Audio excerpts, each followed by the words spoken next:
Hey, I'm Melinda and I'm 37, female. It's crazy how one seemingly insignificant moment can change the entire trajectory of your life, you know? For me, that moment happened 3 years ago at this rundown little diner just outside of town. I was having one of those utterly horrific days when it felt like the universe was conspiring against you at every turn. My car had broken down that morning, making me late for my shift at the hospital where I work as a nurse. Got reamed by my boss in front of everybody for my tardiness. Then I spilled a full tray of meds all over the hallway in the middle of my rounds. Just an all-around disaster from start to finish, you feel me? By the time I punched out at the end of that soul-sucking shift, I was running on fumes, physically and mentally drained to the core. Didn't even have enough energy left to be pissed at the situation. I just wanted to grab a greasy diner burger and some cheese fries, then head home and pass the hell out. Well, I got my food, but when it came time to pay the check, that's when I reached peak humiliation that day. My dumbass had left my wallet at home in my usual morning rush. I started apologizing profusely to the pimply-faced teenage clerk behind the register, scrambling in vain to come up with some cash or a way to settle my bill. That's when this tall, lanky dude wearing a faded Mickey Mouse shirt, who'd been sitting alone at the counter, wordlessly approached from behind. He smoothly slid the kid behind the register a $20 bill without even making eye contact with me. Of course, I was mortified as all hell at the time, sputtering that he didn't have to do that, promising to pay him back. I could barely get out a complete sentence. I was so frazzled. Truth be told, I was pretty down on my luck at that point in my life too, you know. Fresh off an ugly divorce with most of my money tied up in legal fees. Having some random stranger effectively pay for my meal felt like the lowest of lows. But looking back with the benefit of hindsight, it was honestly one of the most fortuitous, luckiest encounters I ever could have stumbled into. We got to talking right then and there at that dingy old diner counter, and before we knew it, hours had passed, practically closing the place down.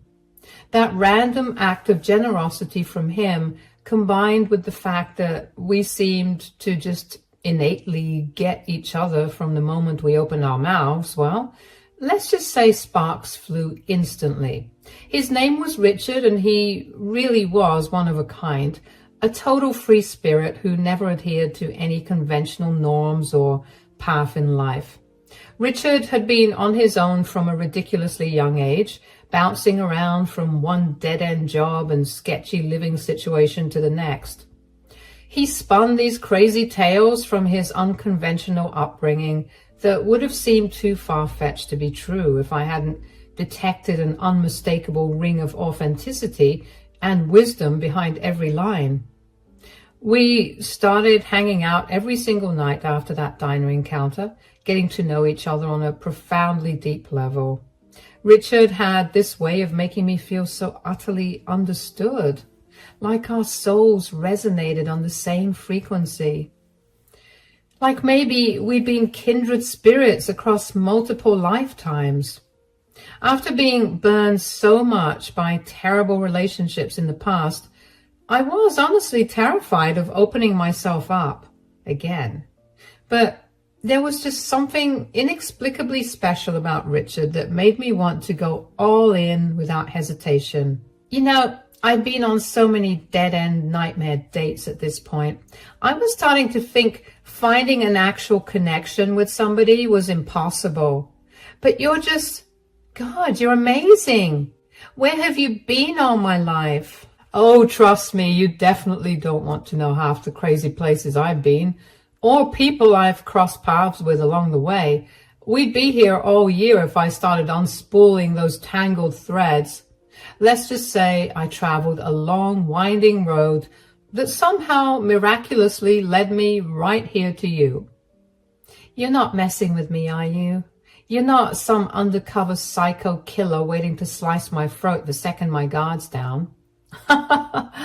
Please. I'm more the accidentally kill myself doing something stupid brand of crazy, if we're being totally honest here. Not exactly silent and deadly murdery material, I'd say. No, you're safe with me, Angel. I give you my word. From the second our eyes first met that fateful night in the diner, there was just an unspoken energy that flowed between us, you know. We talked for what felt like forever, but still didn't seem long enough. I normally hate feelings and emotional vulnerability with the burning intensity of 1,000 suns. But with Richard, pouring my heart out to him just felt natural, almost therapeutic. We were practically attached at the hip from that point onward. Every waking hour we could spend together, we did. Having someone in my life who felt like a true soulmate, somebody who unconditionally got me on every level, it was such a surreal feeling after having that magical sense of connection ripped away from previous relationships. 2 years of virtually inseparable dating flew by before we finally decided it was time to take the plunge and make our union official for life. Richard proposed to me during our shared birthday celebration. We somehow managed to be born on the exact same day, just 5 years apart. August 27th will forever hold a permanently sacred place in my heart. We decided to tie the knot then and there on that birthday and elope, our 35th and 40th respectively. I'd never felt luckier, more blessed than I did on that beautiful sunny day in the local park, professing my eternal love and commitment in front of the few friends we'd accumulated over the years. I want you to know something, babe. You are everything to me, you hear? We might not have the biggest crew around to roll deep with us today, but you and me against the world is more than enough for this lone wolf. As long as I have you by my side, that's all I'll ever need to be deliriously happy for the rest of our lives. I freaking love you, Melinda. Let's go be infinite together. Oh, babe, I love you too. So, so much. And I promise I'll always be here with you. We've got each other now and for eternity. Against all odds, we found our person, our twin flames in this crazy mixed up world. Nothing will ever tear us apart. I believe that down to my very core. Big mistake, huh? So naive. So eager to finally unearth the fairy tale happily ever after ending that had eluded me for so long. But I was head over heels for Richard. With him, I thought the stars had aligned in our favor for good this time. That nothing could ever untie the sacred knots binding our eternal union. For the first few months after our wedding, everything was absolute bliss. We'd binge old movies during the day, slurping down microwave popcorn and cuddling on the couch like raging hormonal teenagers. Throw darts out back in the yard, coming up with corny rhymes while getting wasted on beers. We still weren't rich by any means, but with me working double shifts at the hospital and Richard pulling cash under the table with his odd jobs, we always managed to just skate by well enough. Modest little beige rental home, a used Toyota Camry, the bare essentials in terms of furniture and cheap clothes from thrift stores. But man, we were more than content with our simple life. Had all the real wealth and belonging we'd ever need just wrapped up in each other. That sense of blind, intoxicating bliss only made the sudden reveal of Richard's dark secret hurt so much more. There was no easing into the harsh reality that the man I loved more than life itself had essentially been living a double life behind my back. I'd always kind of brushed aside Richard's occasional insistence that he needed to take random solo days where I couldn't look for him or expect to hear from him at all. Just rationalized it as him needing some free-spirited me time, you know. Harmless eccentricities from a guy who was proudly allergic to conformity and social conventions.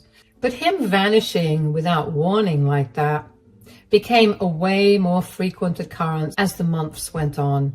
It went from once every couple of weeks to once a week to several times per week, where he'd be gone for an entire day or overnight, before just randomly reappearing again.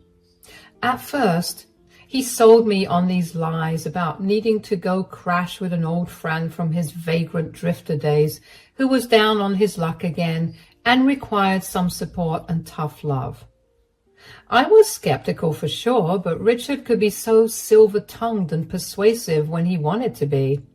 After a while, I just resigned myself to the fact that this was his way of staying true to himself, always looking out for his ragtag group of strays and lost souls. Little did I know the harsh truth was that Richard had tumbled head first into the harrowing depths of a gambling addiction that was slowly but surely unraveling the entire fabric of our lives. It started small at first, betting a few bucks here and there, spinning a fable about hitting an underground poker room when he'd be gone for those random stretches.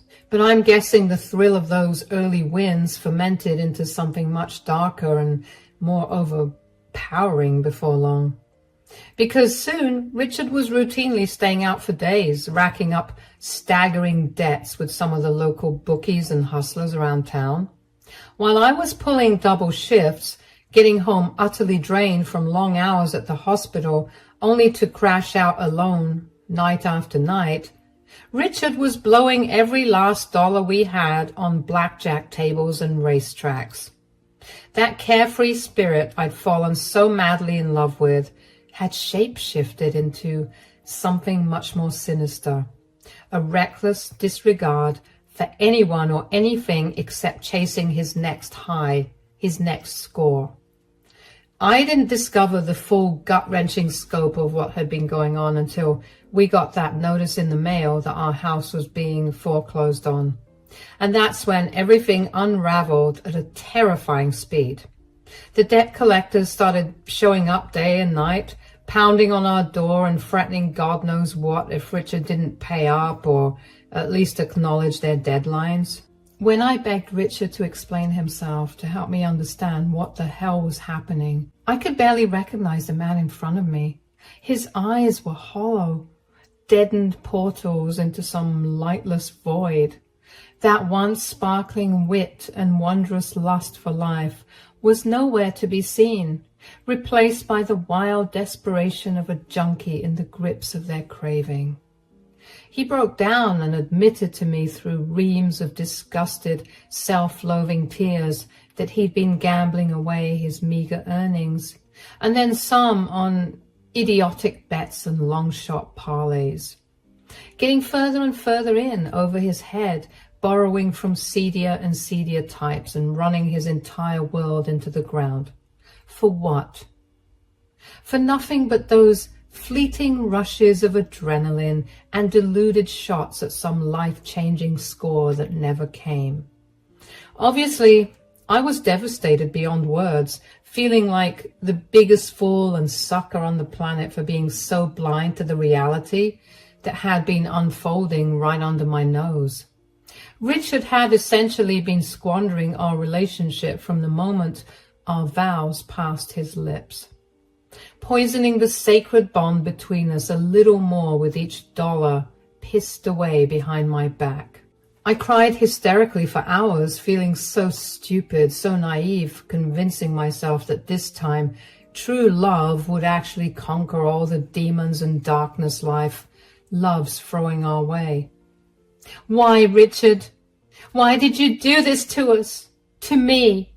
We were so in love, so ready to take on the whole goddamn world united as long as we had each other. I thought you were my soulmate, my other half, but now you're telling me you spent all our time together, just lying through your teeth, using me like some ATM to fund your reckless gambling mania? Oh God, Melinda, I'm so sorry, baby. So sorry. I don't know what came over me or why I let this disease, this demonic presence take control over me like it did. You have to know you're the only thing in this miserable existence I've ever truly loved and cherished.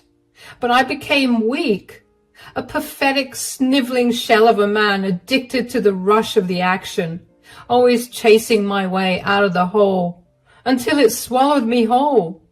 Save it, Richard. Your words stopped holding any meaning for me the second I realized our love, no, my love, meant absolutely nothing to you. All those vows, all those promises to cherish and stand by one another, just meaningless lies, just like everything else you've been feeding me. I can't even look at you anymore without feeling nauseous. We tried to make it work after that initial eruption, but the writing was on the wall. My trust had been obliterated in Richard, probably for good. It was only a matter of time before one of his ticked-off debtors came violently collecting what they were owed, probably putting me at risk too. Within a month, Richard had blown through our life savings account, trying to chase his losses, maxing out whatever credit cards he could dig up in my name. And that was pretty much the end of the road. I moved back in with my sister, hanging my head in embarrassment and shame at the predicament I'd gotten myself into, chasing after some fairy tale romance that had proved too good to be true. Richard just walked away, refusing to let me try and salvage anything for us. Like he knew he'd dug his own grave already, so why postpone the inevitable? He just gave up, reverted back to his old drifter ways, operating in the shadows and constantly evading whoever was hunting him over his sizable gambling debts. For a little while there, despite the absolute devastation, I tried to cling to the slimmest strands of hope that maybe Richard would find his way back to me. That old dazzling spark would reignite behind his eyes and shatter the darkness consuming him from within. He'd turn over a fresh leaf, wrestle those demons under control, and we could try giving our love another shot. But of course, reality had much crueler plans in store. You see, around a month after Richard walked out on the smoldering wreckage of our life together, I received an unexpected late-night call that shattered whatever fragile optimism still remained. It was from one of Richard's skeezy bookie friends, the same losers he'd been routinely blowing our life savings with, no doubt. The guy's slurred voice cracked with muffled sobs as he struggled to force out an incomprehensible account of the events that had taken place earlier that evening.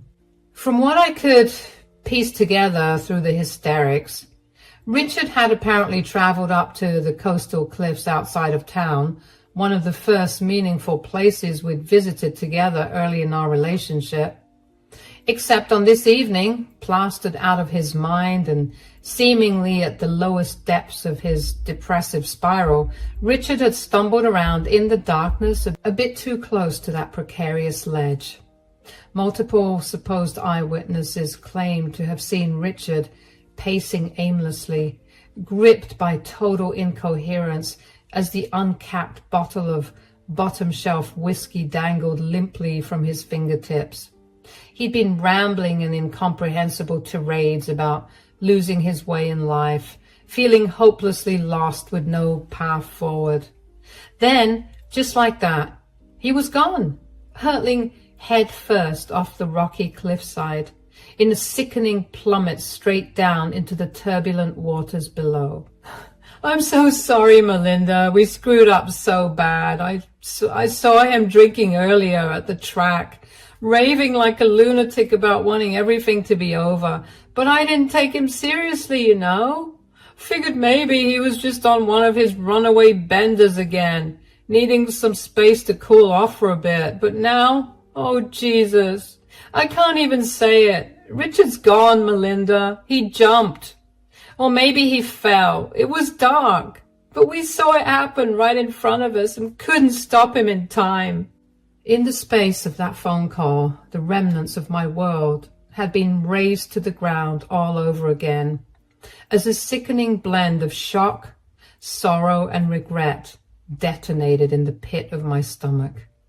How could this be the tragic ending, awaiting that fateful love story that had once seemed destined to last for eternities? Where had we gone so cosmically wrong to arrive at such a horrifically poetic conclusion? For a few delirious, anguish-fueled minutes, I outright refused to accept what I was being told. He had to be wrong, right? This was just some colossally unfunny prank that Richard's degenerate friend was pulling for whatever demented reason. I became absolutely unhinged, screaming into the phone about the sick bastard better not be lying, not toying with me when it came to my husband's life like that. But eventually, I had to face the facts. The friend was able to pull himself together just enough to explain, between those guttural heaving sobs, how Richard's body had essentially been completely obliterated by the sheer velocity of his cliff plunge. He claimed to have made visual confirmation of the scene for himself in person, a grisly tableau of scattered, dismembered appendages splayed out all over the jagged rock faces, red-stained waters going back and forth with the tide. Nothing more than an inconceivable horror show fit for the sickest gore flick. I can't even put into words how brutal and gnarly it looked down there, man. Like his body just exploded on impact, instantly smearing itself all across those razor-sharp cliffs. Christ, I'm gonna need years of therapy just from witnessing that nightmare fuel for 30 seconds. We recovered like one partial limb, but the rest of him is just freaking gone, you know what I'm saying? Immediately, I broke down in hysterical convulsions, howling at the top of my lungs with ungodly shrieks of anguish. How could this be real? How had everything hit the fan to this catastrophic degree in what felt like the blink of an eye? Just a few months ago, I'd been the happiest woman on the planet, reveling in newlywed bliss and believing I'd secured my storybook ending at long last. Now here I was, the love of my life, having been grotesquely mutilated and liquefied into nothing more than an indiscernible puddle of bodily remains. It almost felt like some twisted, fevered dream, my tormented subconscious dredging up one awful scenario after another just to mentally torture me. But as hard as I willed for this harsh new reality to just evaporate into thin air, those gnarled details of Richard's death clung to me like rotting flesh, refusing to detach. His friend on the other end of the line understood he was going to have to make some difficult arrangements, given the condition of, well, whatever remained of my husband's physical form. He advised that based on the logistical nightmare of trying to prepare a body that no longer existed for any type of standard burial, our only sensible recourse was to have Richard cremated as soon as possible. It was grotesque, appalling and vulgar, but there was no other way to give my love at least a semblance of human dignity in the end. They were going to pack up whatever chunks of him could still be found into a forgettable little urn. I spent the next week holed up in my bedroom, alternating between bouts of rage and violent emotional purges of sorrow, barely too low-pitched for neighbors to hear clearly. I took leave from my nursing job, subsisting off of copious amounts of Zoloft and Xanax to numb the pain of losing Richard in such a mangled manner. When that deadbeat junkie finally showed up on my doorstep with the cheap plastic cremation box in his grubby mitts, I felt my very soul being violently shuddered out through every feral scream I unleashed. Richard's friend left it on the porch and quickly scurried away, perhaps sensing I was a loaded weapon ready to detonate at any second. For what must have been several solid hours, I sat on the edge of my bed, just cradling that container back and forth, tears endlessly streaming down my face. So many memories, so many intoxicating visions of the future me and Richard were meant to build, assaulted my psyche in brutal flashes. All of that beautiful potential, that vibrant and unconquerable love incinerated down to these pitiful little clumps of soot packed inside this repellent hunk of ceramic. I started to wonder if maybe deep down I'd always sensed this was the inevitable endgame awaiting our romance, nothing more than a smoldering pile of ashes and tragedy. Maybe that's why my life had been so suffocated by darkness and trauma for as long as I could remember. I was cosmically doomed for heartbreak, destined to watch every ember of hope and happiness be ruthlessly extinguished, cruelly disabused of my naive notions about fairy tale love actually existing in the real world. The pain racking my body never dulled or relented. I'd wake up in a cold sweat some nights, already shrieking bloody murder, thinking I was living through another torment-soaked haze where the waking realities were even crueler than the nightmares. A year disappeared in a tumultuous blur of grief, rage, and eventual numbness to it all. Somehow I recalibrated to a new paradigm where, though the spark of life inside of me was all but snuffed out completely, I could at least muster the bare minimum of functioning to keep existing. I threw myself into my work, working tirelessly like a robot, and before long I was able to get my house back and live there. Most people wouldn't want to be reminded of the memories, but when you don't have the chance to say goodbye, you cling on to every corner, every crack, every square millimeter of what reminded you of the times before. I'd curl up on the couch, our favorite place, and I'd spend my nights sobbing until dawn broke out. And then I'd go to work, come back home, and do it all over again. That is, until the day I received yet another cruel bludgeoning from the vicious universe.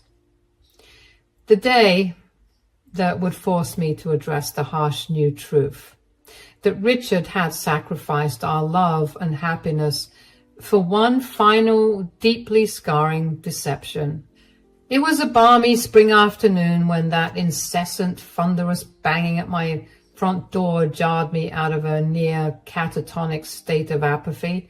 Assuming it was just some pesky door-to-door evangelicals or neighborhood kids pranking me again, I ignored it at first, but the pounding simply would not cease, increasingly aggravated bellows of "open up" accompanying each percussive boom. When I at last accepted they had no intention of giving up, I begrudgingly cracked open the door, only to be met with two massively imposing meatheads, sporting ill-fitting suits that screamed hired muscle, towering over me with sneering scowls. They immediately started barking out demands. "Melinda Matthews? Yeah, we've been looking for you. Your deadbeat husband Richard is in a whole lot of trouble if he doesn't pay back what he owes. And I mean soon." "What are you talking about? My husband, he's gone. Richard passed away a little over a year ago, in case you didn't get the memo. I know he had issues, but he was a good man, I swear." The brutes just exchanged dumbfounded looks with one another, seemingly unprepared for this piece of information blindsiding their heavy-handed routine. But their bravado resurfaced within seconds as the other one chimed in with an arrogant sneer. "Oh, he's gone all right. Playing games trying to skip out on his debts. We're not buying that load of crap, lady. You better not be hiding him either." That's when the first gorilla reached into his inside jacket pocket and whipped out his cell phone, quickly thumbing through to pull up some kind of video footage. He shoved the screen right in my face with a grunt. I assured them that I didn't know what they were talking about and that they should leave me alone. But before I could close the door, Thing One said, "Then I guess you're going to have to explain who the hell this is, because it sure looks an awful lot like your dearly departed hubby to me." My jaw practically unhinged from my skull as I studied the grainy clip playing out on the thug's phone. Sure enough, there was unmistakably Richard, or at least what remained of his pathetic, washed-up existence. The video showed him hunched over on a street corner in some shady part of town, his lanky frame now withered to mere skin and bones, greasy, disheveled dreadlocks draped over his face as he panhandled in front of what looked like a 7-Eleven storefront, rattling a crumpled big gulp cup in the hopes of soliciting spare change from any passerby. The sight was so viscerally jarring that my knees just completely buckled out from under me. Before I knew it, I was collapsed in a heap on the floor, hacking up these blood-curdling shrieks and wails of psychogenic anguish that seemed to be emanating from a place deeper than the core of my soul. I shook my head violently, insisting between convulsive dry heaves that the two men had been misinformed somehow, that there was no way in hell this sunken anonymous vagrant could possibly be my beloved Richard. I was absolutely beside myself, completely untethered from any last fray of reality still loosely hanging on. The hired gunslingers tried calming me down, setting aside their false bravado for a few moments of human decency as one of them propped me up from the floor and got the mug that was on the coffee table and handed it to me to drink. After gulping down some coffee, I managed to stabilize my breathing just enough to speak in fragmented, stammering gasps. This can't be him. You're making a terrible mistake, I swear. My husband Richard, he died over a year ago now. Fell off the cliffs up past the highway here, out towards the ocean. They both studied my face, I guess to see whether I was lying or not. Oh God, I even have his ashes right here. His degenerate friend, he brought this little box of his remains over after having him cremated because his body was basically pulverized from that fall, completely destroyed. The two heavies shot disconcerted looks back and forth again, seeming momentarily shaken by the macabre turn of events. But debt collecting is a ruthless profession. They couldn't afford to be thrown by any amount of grisly details, no matter how shocking. Okay, just take it easy for a second, will you? Let's hear you out. What exactly is the story with your late husband here? Where did these ashes come from, if that's really him stalking around the streets in that video? Through staggered, halting breaths, I recounted as coherently as possible the entire harrowing experience I'd gone through over the past year. Everything from discovering Richard's gambling addiction to his friend's fateful phone call the night he plunged off the cliffside, to my agonizing weeks spent mourning the charred remnants of the only man I'd ever truly loved. I even pulled the cheap plastic urn off the shelf and clutched it close, like somehow its presence could validate the authenticity of my words. The two men leaned in and examined it carefully, squinting in apparent bewilderment. After what felt like an eternity of silence, one of them let out a guttural chuckle that rapidly blossomed into a raucous, full-throated laughter. He was looking over at his partner while wheezing through spurts of gasping laughter. Can you believe this, Broad? Oh boy, looks like your hubby was an even bigger sleazebag than we could have imagined. Well, I'll be damned. That crazy son of a gun is still out there running the long con on you, ain't he? I was utterly horrified, mouth wide open as my brain tried to process the sickening realization I could already sense barreling down the tracks. The other thug confirmed my worst fears by tapping the urn condescendingly. "Sweetheart, I hate to be the one breaking this to you, but it looks like your junkie hubby just bilked you for one final score before bouncing for good.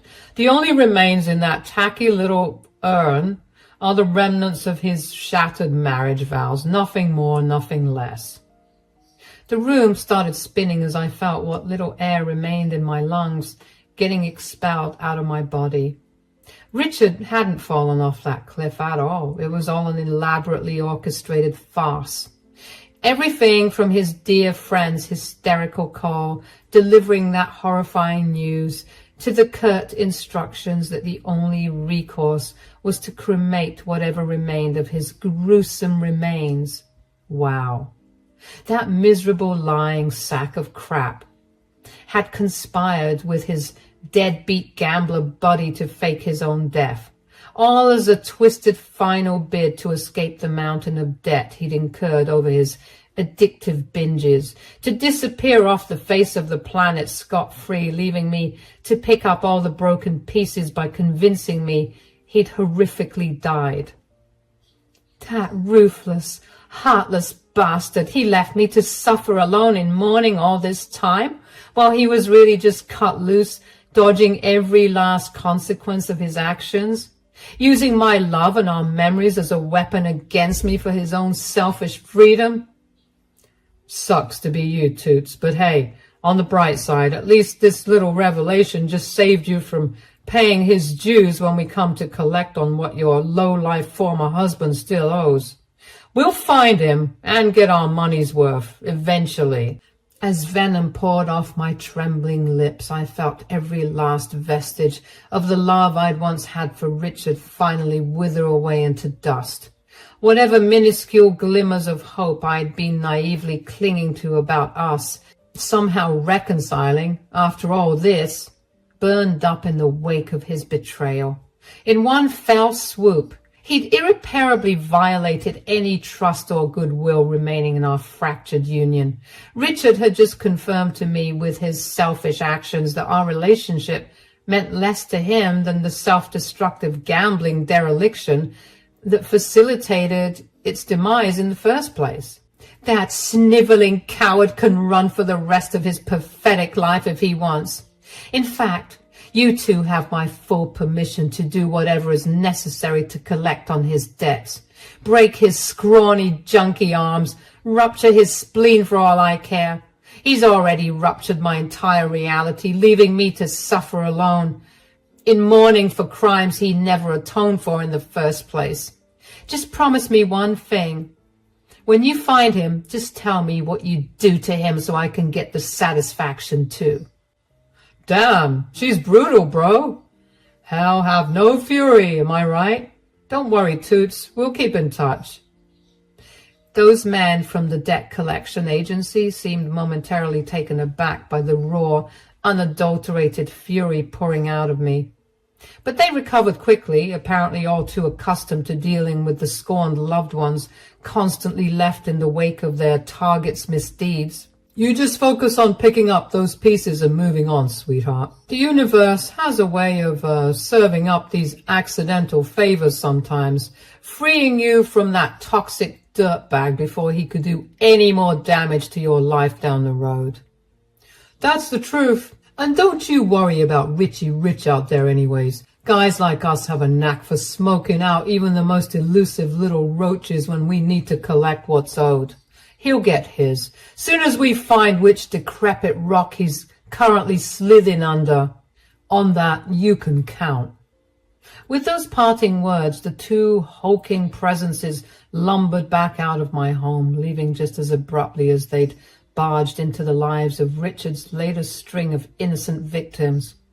I just sat there for the longest time, in a strange state of simultaneous shock and calm, feeling an odd sense of emancipation amidst the anguish. Those men were right. As much as this reopened wound cut me deeply, at least now I could fully let go of the Richard I'd loved. The lying schemer who trapped me in the cruelest of deceptions was clearly never the real him in the first place. Just a mirage. a facade he'd expertly crafted to lure me into getting conned. It was incredibly painful, but also profoundly freeing in its own twisted way. Like I'd been accidentally awoken from a hellish dream, now free to start manifesting the life I deserved into existence. Whatever path lay ahead, I could begin paving it without the constant burden of a deceptive leech dragging me in the wrong direction any longer. Would those vicious thugs actually track Richard down to settle his debts once and for all? Part of me hoped they'd make good on their ominous promises if they did manage to locate him, that they'd finally hold him accountable for his litany of misdeeds. Another part felt the most fitting punishment was simply to let him fester away into irrelevance in whatever sewer he'd been forced to take refuge in. I still haven't heard from those guys, but I'm still waiting.